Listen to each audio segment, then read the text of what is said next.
යෝවදතං පවරෝ මනුජේසු සක්්‍ය මුනි භගවා කතකිච්චෝ පාරගතෝ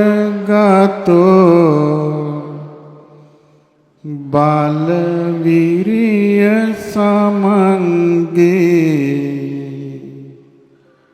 තං සුගතං සරණත්තමුපේමි.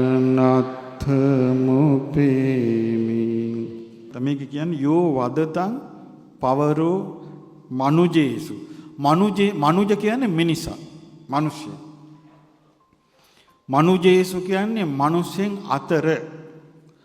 පවරෝ කියන්නේ ශ්‍රේෂ්ඨ. දැන් අපි එහෙම පවරෝ මනුජේසු කියලාද උච්චාරණය කරන්න පුරුදු වුණේ රෝමනුජේසු කියලාද?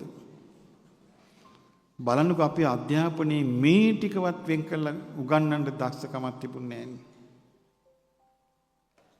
එතකොට යෝ කියන්නේ යම් කිසි කෙනෙක්. වදතං කියන්නේ වචන කතා කරන අය අතර. ඒ කියන්නේ යෝ වදතං මනුජේසු පවරෝ යම් කිසි වචන කතා කරන මිනිසුන් අතරේ යමෙක් උත්තම වේද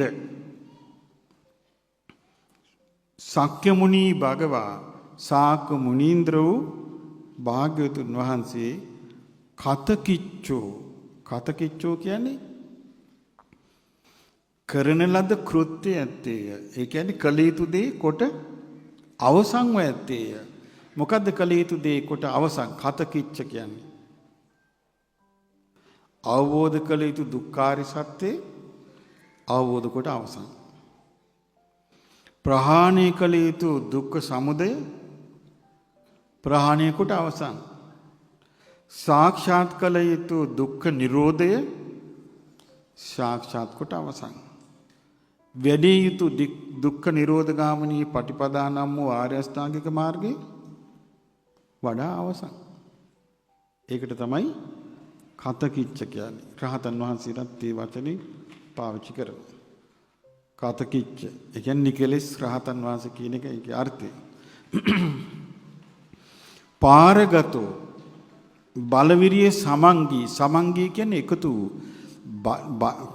බලයෙන් වීරියෙන් තමන්ගේ චිත්තචෛතසික බල වීරියෙන් යුක්තව පාරගතෝ සංසාරෙන් එතරට වැඩියා තං සුගතං ඒ සුගතයන් වහන්සේ සරණත්තමුපේමි ආදරයෙන් සරණ යමි.